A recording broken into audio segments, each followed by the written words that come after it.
नमस्कार। तुसें सारें दा मेरे चैनल डुग्गर दी धरती उप्पर स्वागत है। ते अऊं है विजय कुमार भारती ते मैं अज लेइयै आया अपनी एक नौवीं कविता। उम्मीद है कि तुसेंगी ये पसंद होग। ते लियो पेश है मेरी ये नौवीं कविता।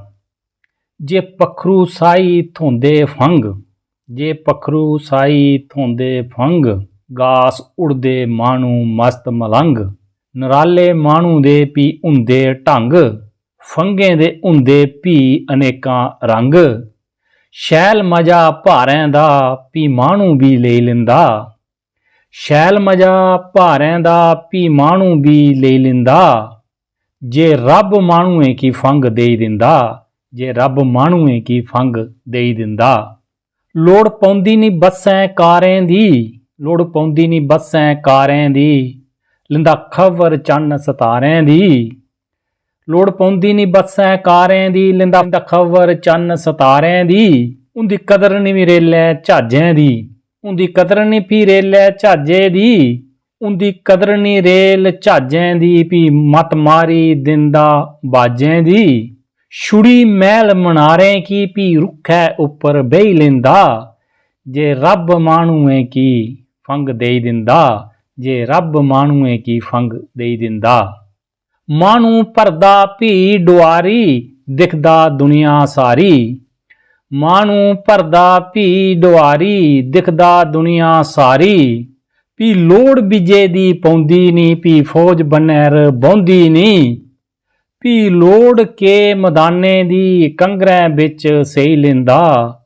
जे रब मानूएं की फंग देई दिंदा, जे रब मानूएं की फंग देई दिंदा।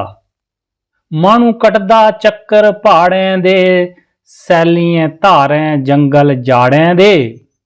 मानू कटदा चक्कर पहाड़ें दे, सैली धारें जंगल याड़ें दे।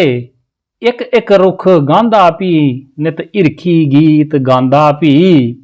इक इक रुख गांदा भी, नित हिरखी गीत गांदा भी। कैंथ दाख कैंबलू आखे, मानू भी खाई लैंदा। जे रब मानूएं की फंग देई दिंदा, जे रब मानूएं की फंग देई दिंदा। मानू उड़दा उच्चा रुखें शा, डर लगदा नहीं भी मनुखै शा। मानू उड़दा उच्चे रुखें शा, डर लगदा नहीं मनुखै शा। दिक्खी ढक्कियां नी घबरांदा ए, दिक्खी ढक्कियां नी घबरांदा ए, नित जोत रब दी जगांदा ए। भारती तेरी कलमार रब कदें आइयै बेही लैंदा।